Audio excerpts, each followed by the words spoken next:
Welcome to the Confident Networker podcast with your host, Simone Douglas. In each insightful episode, Simone does a deep dive into the strategies, tactics, and tools that will help you be a confident networker.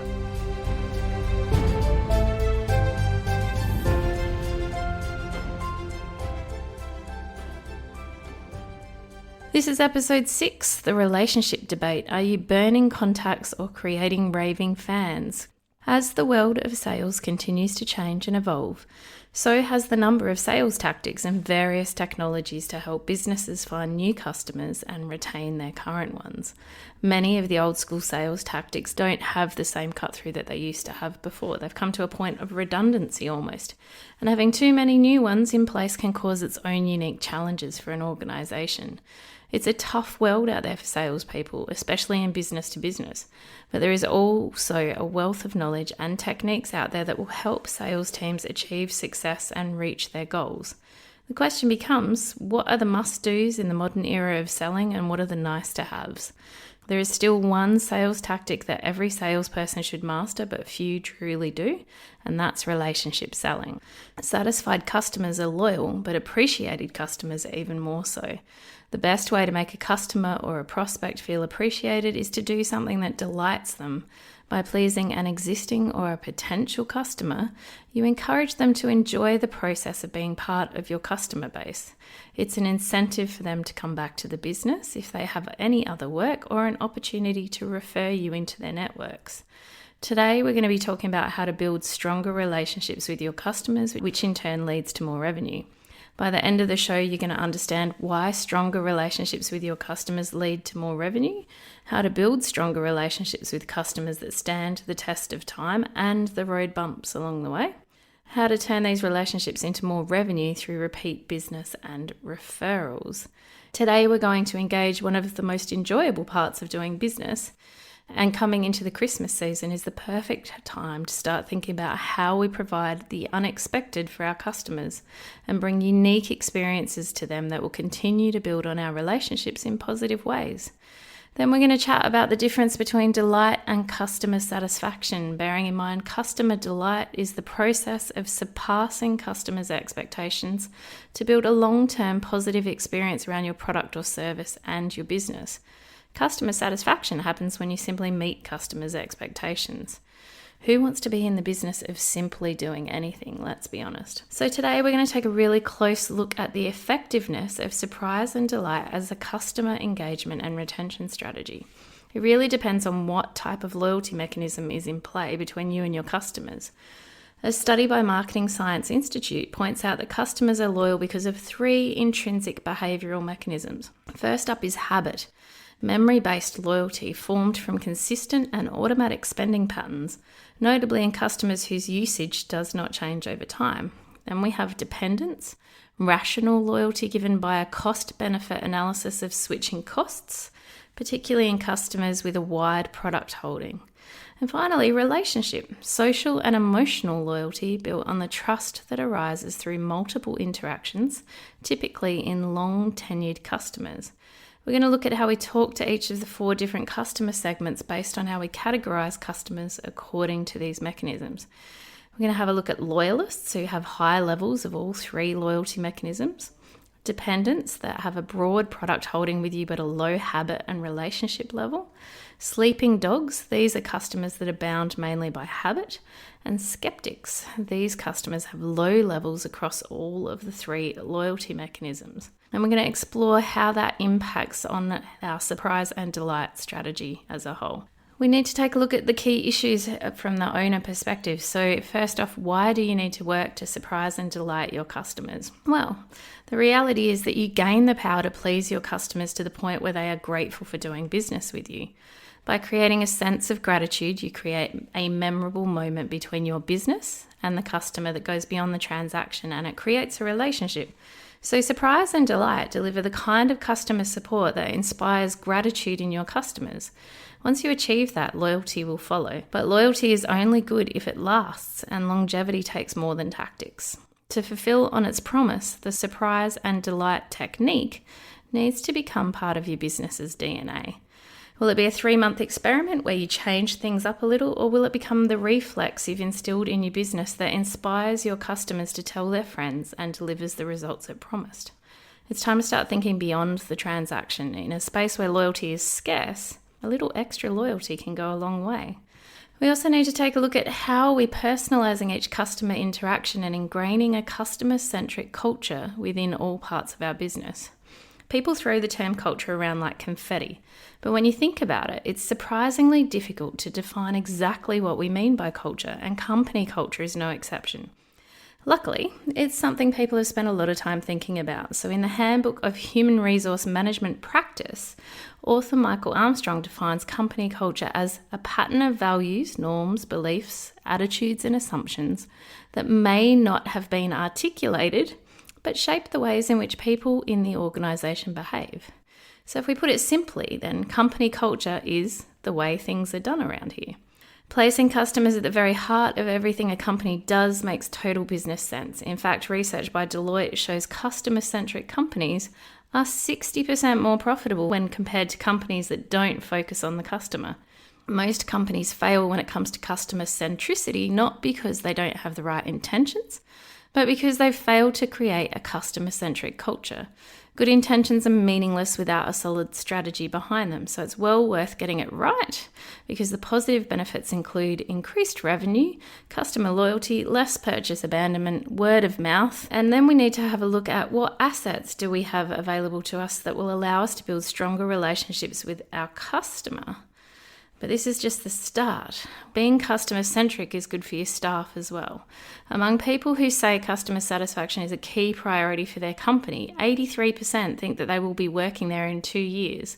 Among those who don't see customers as a high priority, it's 56%. So, bearing all of that in mind, great word of mouth is a priceless asset for any small business, and word of mouth marketing is hands down the most effective and reliable type of marketing you can access. We need to come up with a customer-centric narrative that we put through the whole business. So stories bring meaning to our lives. Issues of morality, the purpose of life, the beliefs that strike to the very core of our humanity all come from the stories we encounter. So what is your business's story? It may seem like a rather tall order to create a company story on this scale, but by breaking it down into little chunks, it's quite manageable. You need to create a core purpose statement that's about your customers. Ask yourself why your company exists. What do your customers want from you, and what do you want for them? Democratize this process to ensure that everyone feels like they're a part of it, and then condense the result down to a short, snappy core statement relating to the customers. From there, you'll be able to identify the marketing and sales collateral that fits this and create new stuff to fill the gaps. Remember that your number one asset here is your human capital. So happy employees are a brilliant asset for your business. Your employees are the ones who are going to be looking after your customers after all. Doesn't matter where you are in your business right now, it's definitely the time to be taking a solid look at exactly where you are and making some realistic decisions about where you want to go in 2021. One thing is for sure, in order to deliver on a positive experience, you have to know your customers better than ever before. Businesses exist only thanks to their customers, so putting them front and center of everything a company does makes complete business sense. But creating and successfully maintaining a customer-centric culture is no easy task. It takes hard graft and an endlessly proactive approach. If this is your first time listening, welcome to the world of seriously social sales and marketing, where relationships win you the sales. If you're a returning listener, thanks for being part of my seriously social global business family. We're now going to take a short 2-minute break, and when we return, we'll dig a bit deeper into how we can achieve delight among your customers using some basic building blocks.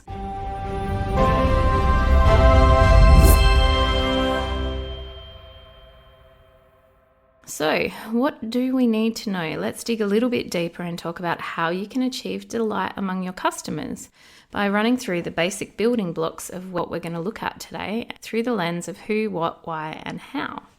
So the first thing that we need to do really well is solve our customers' problems. This is where most businesses fall down.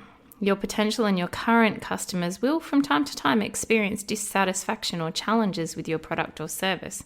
We can't get to delight if we don't start here.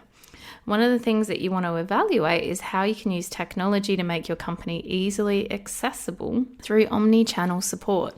Letting customers choose how they interact with your brand means they build a relationship on their terms and they'll appreciate your flexibility long term.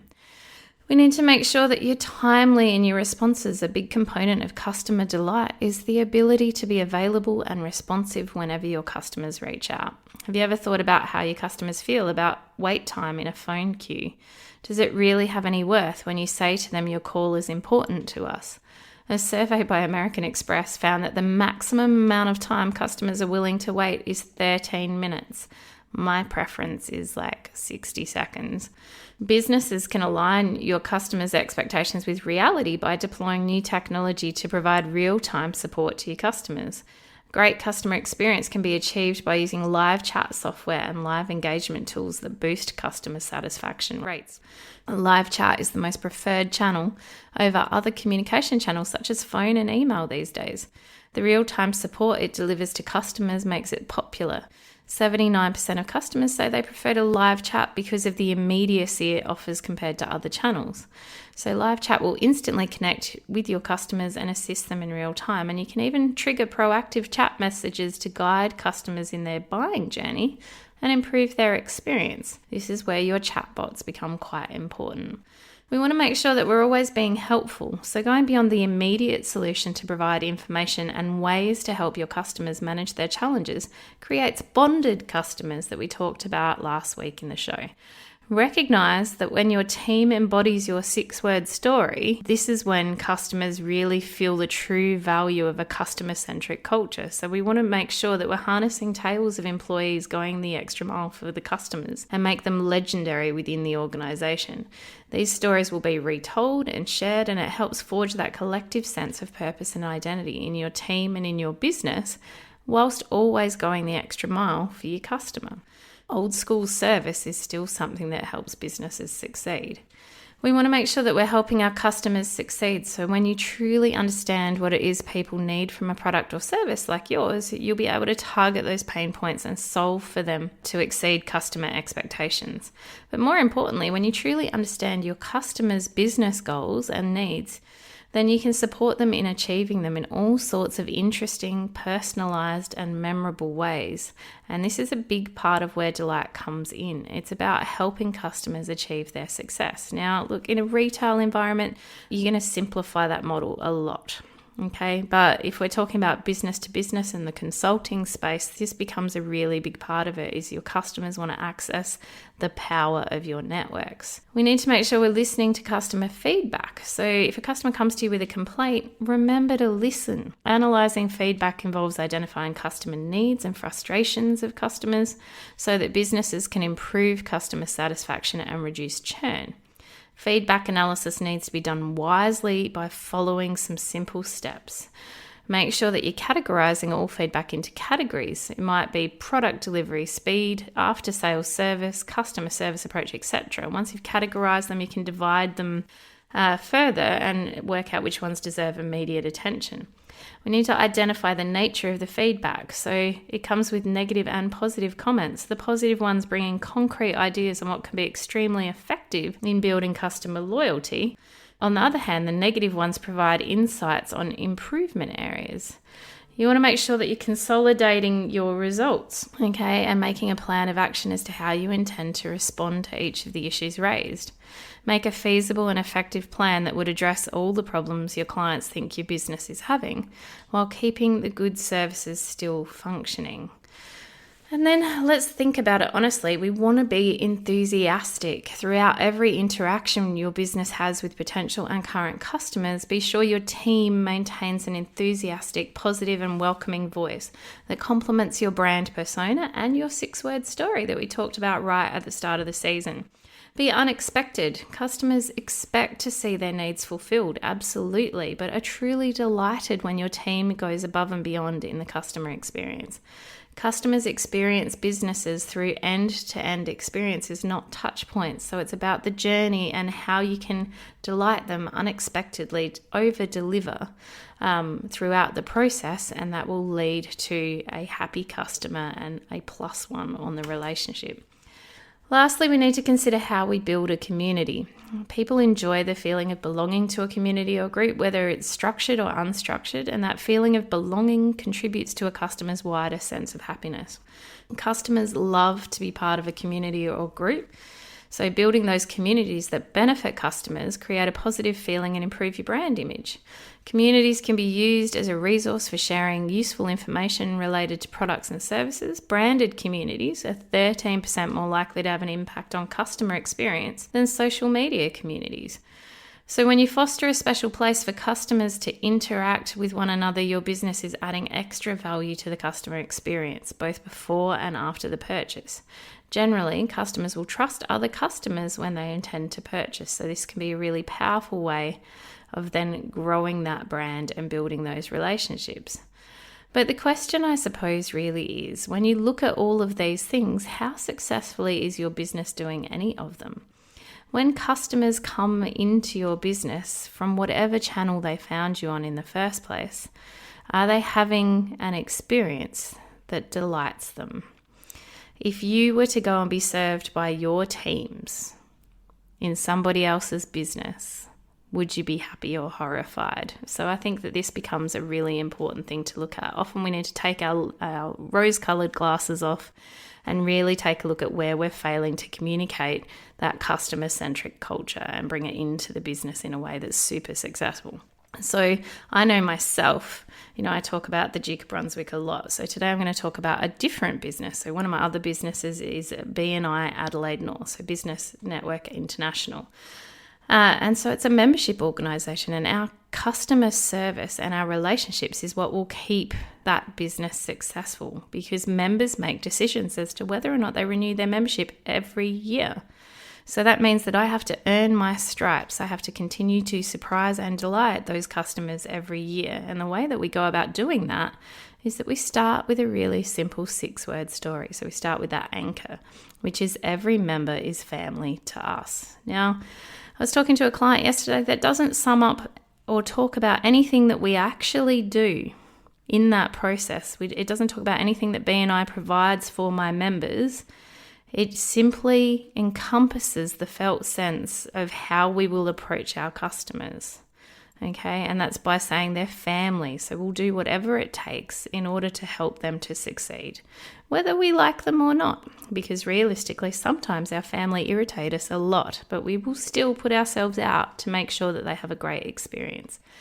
So getting clear on that customer-centric culture is one of the most important factors in garnering success for your business. And then from there, you need to allow your teams to have buy-in into that process. So start having conversations with them about, where do we fall down in that story?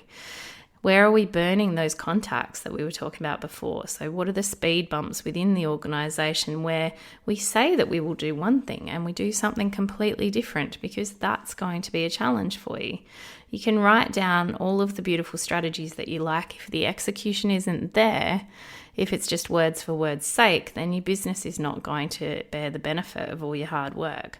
So get your team involved, start having conversations with them, and find out what all of those little moments are, the little moments where you can make a difference in every customer interaction. Whether it's something as simple as being cheerful when you answer the phone, all the way through to ensuring that somebody gives the customer the right instructions to use the product or service that they've bought from you. All of those things will make a difference. Or it could be something just like remembering their birthday and the fact that they like a particular good single malt whiskey and sending it across to them.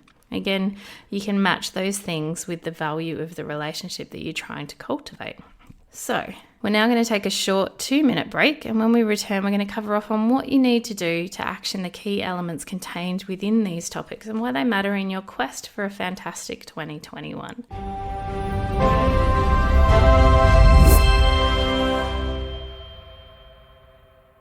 So, what is it that we actually need to do today? We need to first off start with the end in mind. What are the goals for your business? When we educate, help and inspire others with our experience and expertise, we're building the foundation for trust that underlies relationships that endure. So when we blog, create content, speak, do a workshop, a webinar, write an ebook or go to events, We're serving and helping. But what are our end goals? So which aspects of the business are we trying to grow? Which segments of our customers do we need to have more solid relationships with? And how are we creating assets and content that are going to support that process at any given time? We also need to identify the customer delight touch points and map them out. So creating a relationship with both new and potential customers allows businesses to offer a more personalized and enticing customer experience. And it's exactly the quality of the experience you offer that will determine whether or not you'll establish long-term business success. In a recent study, 86% of customers claim their experiences are just as important as the actual product or service they purchase. Research from Aberdeen Group found that businesses with a consistent service quality across multiple channels were able to retain 89% of their customers. In contrast, businesses that were unable to provide a consistent experience on multiple channels retained only 33% of their customers. So we need to understand what that omni-channel, God, we love buzzwords in marketing, but that omni-channel experience looks like. So how are we helping our customers to play where they like to play? It means that businesses are not only required to provide products or services that their customers need, but they also must deliver a great end-to-end experience across every single touch point. I don't know about you, but I'm a little exhausted just thinking about that. So let's just start with the first step. Where are those touch points? So we've already covered that in a previous show this season, so you can go back and you should be able to listen to the podcast that's relevant for that. But basically, we need to think about when we're engaging with our customers in all of these places, where are we treating them like human beings and not numbers, not dollars in the bank, not someone that we're doing a favor by serving or by taking their money, but where are we treating our customers like the most important people in the room? Okay, and again, importantly, like human beings. Where are we making sure that they feel like they're seen and that they're heard and that they matter, and either their dreams, hopes, aspirations, or goals are as important to us as they are to them. So this is an important thing to think about. Then I'm going to want you to go and identify who in your networks you need to be working to delight more often. It takes a dedicated amount of time and energy to build good, strong, lasting business relationships today. And they're such an integral and necessary part of success. But people don't seem to want to put in the work. Lasting business relationships just don't happen and develop without the dedicated, consistent work and effort. Our business network should be a qualified, selective group of people we count on, tap into and rely on for support, direction and insight. We have to find that balance of being givers and takers. We can't just give or take, we need both. Far too many people don't ask for help when they need it, and that can be fatal in business. Selectivity, consistency and engagement are essential for finding great people and growing your relationships with them. So ask yourself the question, how do my referral networks feel about doing business with me? What are the things that I need to put in place? Have I spent too much time taking from the bank instead of making deposits? And I think this is something that we all fall into with a sense of urgency in the moments when business is tough. So sometimes when we're under stress, we default to spamming our networks with sales offers and things in the vain hope that someone's going to latch onto it and give us some money. What we need to do is actually have a solid long-term strategy for our referral networks, because what that allows us to do is not to be stressed, to take the time to make sure that we're supporting each other in the process of growing our businesses.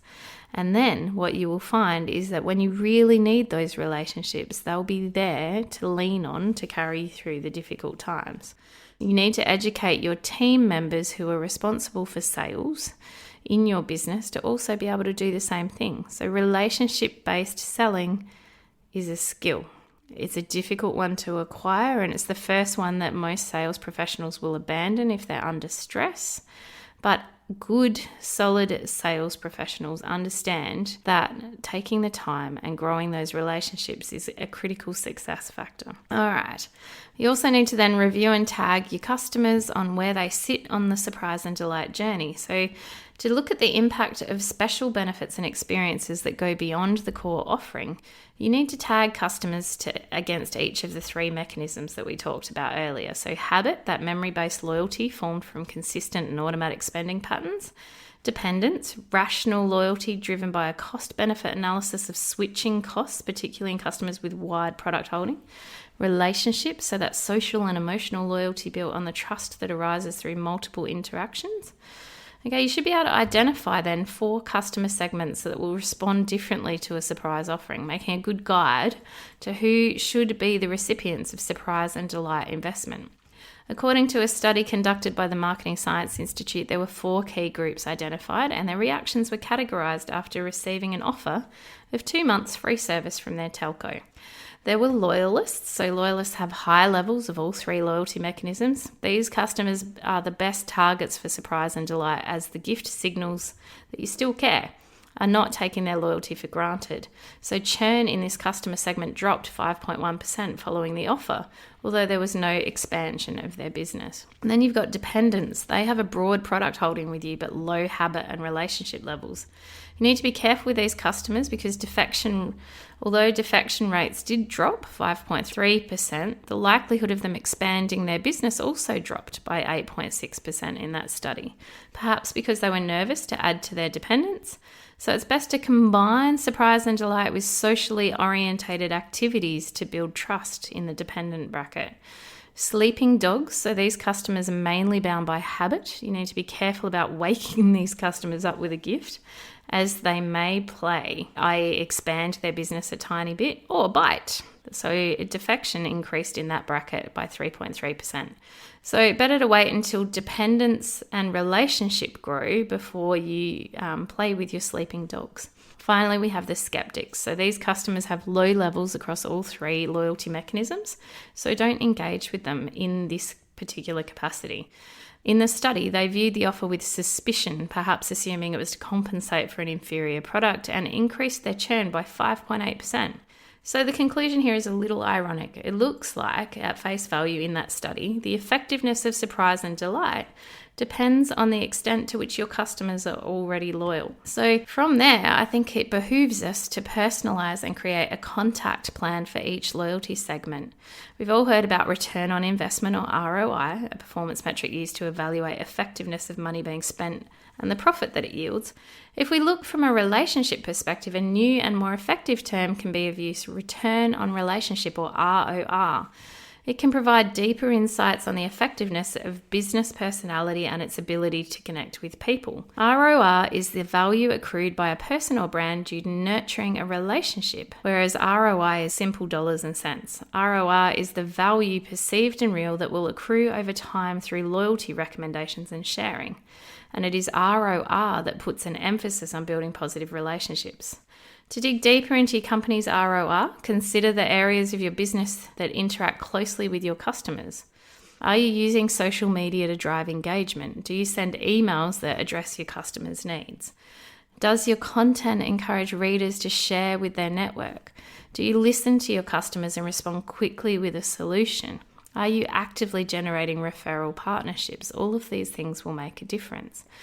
Remember to plan to spend time putting the lessons learned and aha moments into practice, and let me know how you go with it all.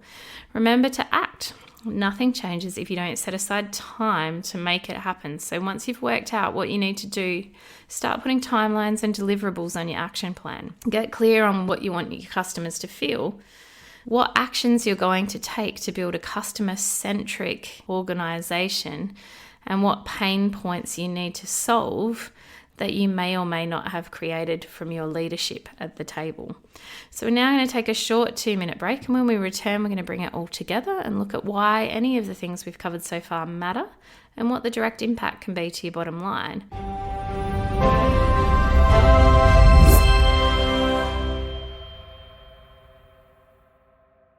Okay, So we have covered, as usual, an epic amount of content and need to tie it all together. So let's take a look at your key actions for this week. Remember the questions we need to be able to answer. Why do you need to work to surprise and delight your customers?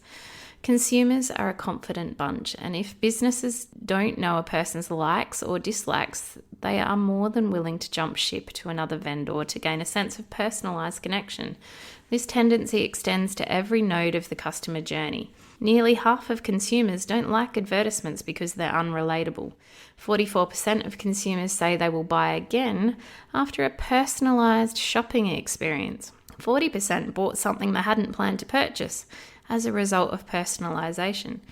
In other words, loyal customers come out of personalised interactions, or they will lose to competitors who are all too eager to poach customers who will abandon us at the drop of a hat.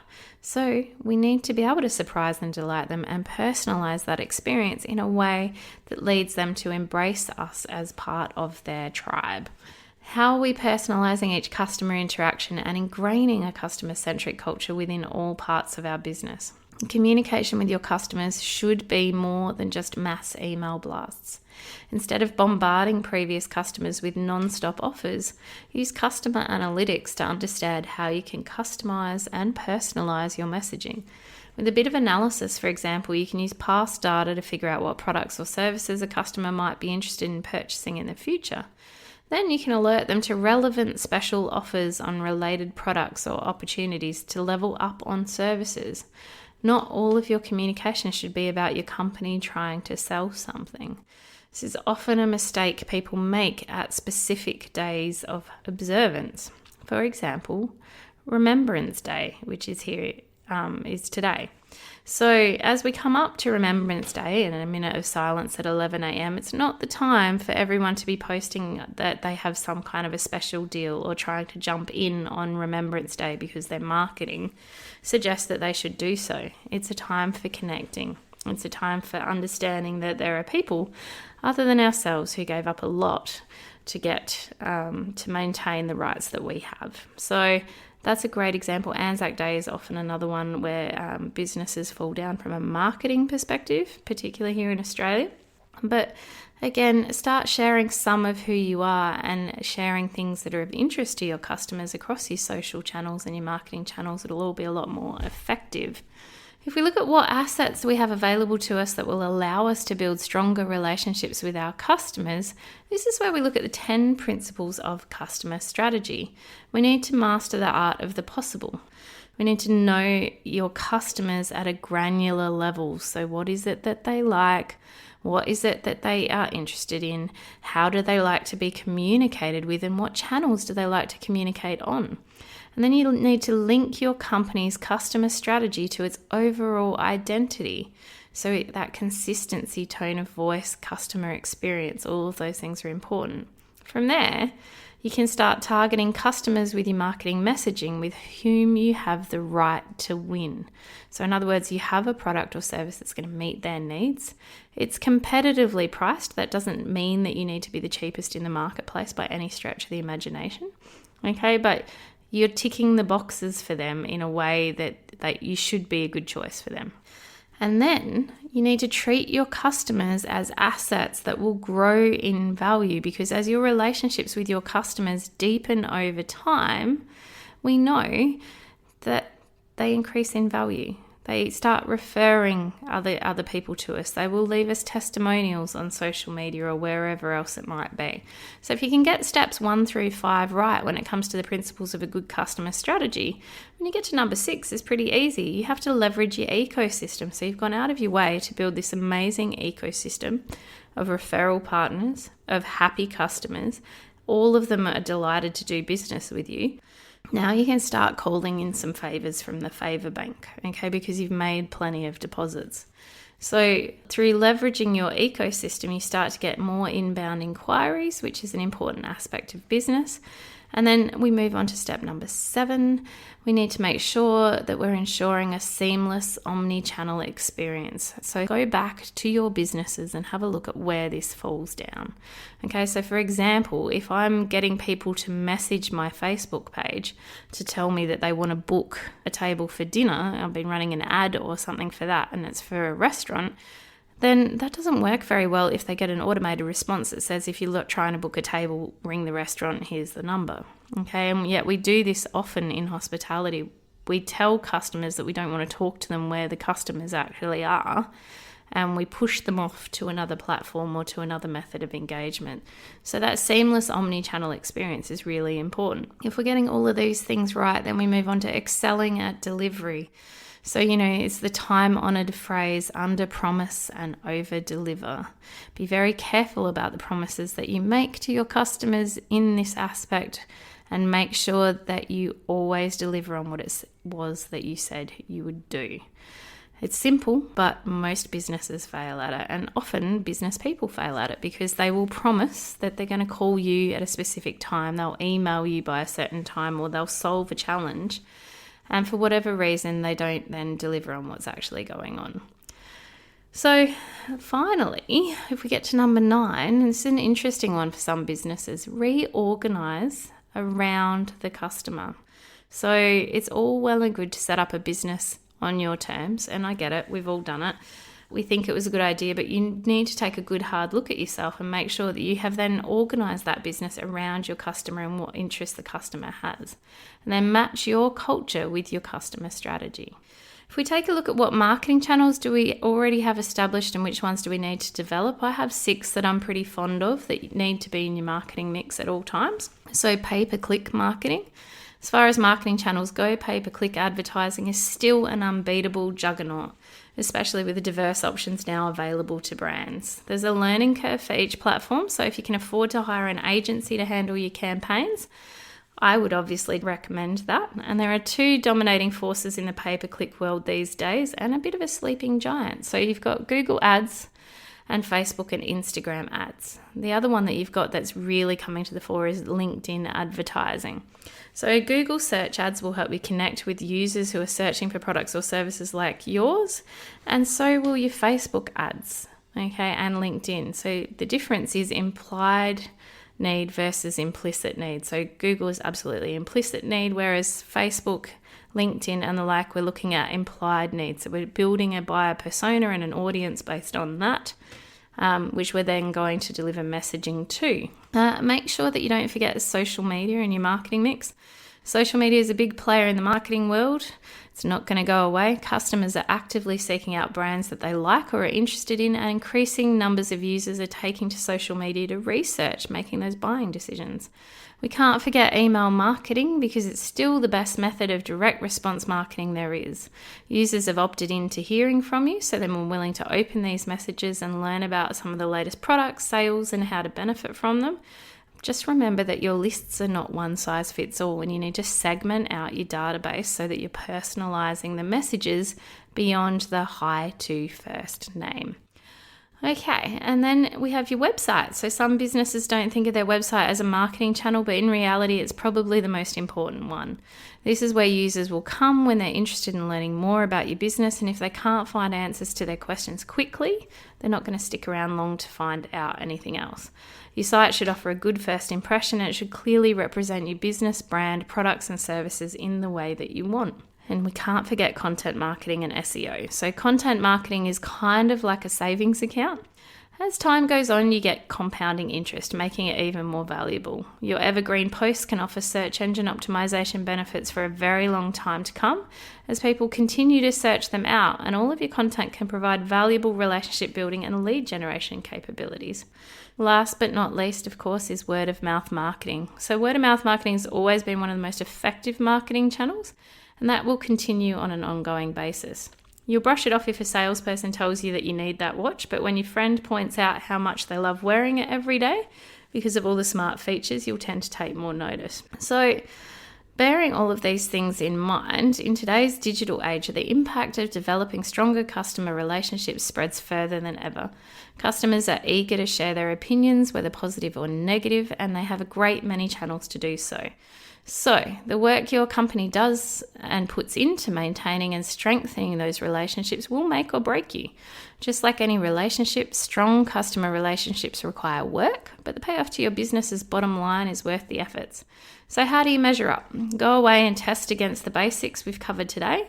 And lastly, a final word on where to from here. Successful brands are not built in a day.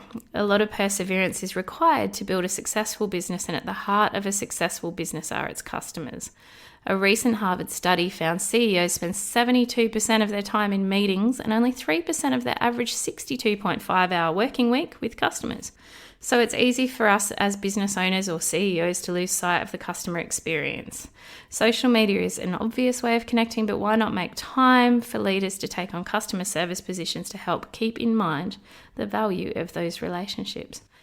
Consider too the tangible aspects of an organisation that people see, hear or feel. Logos, job titles, products, the physical arrangement of company spaces. Is everything optimised for the customer experience? Pay particular consideration to customer experience during development. So, next week's show, hidden wins and missed opportunities. What opportunities do you have to increase purchase frequency, upsell, cross-sell, or diversify to grow your wallet share with your customers? Thank you for listening to The Confident Networker. You can find more episodes and information at bnian.com.au/podcast.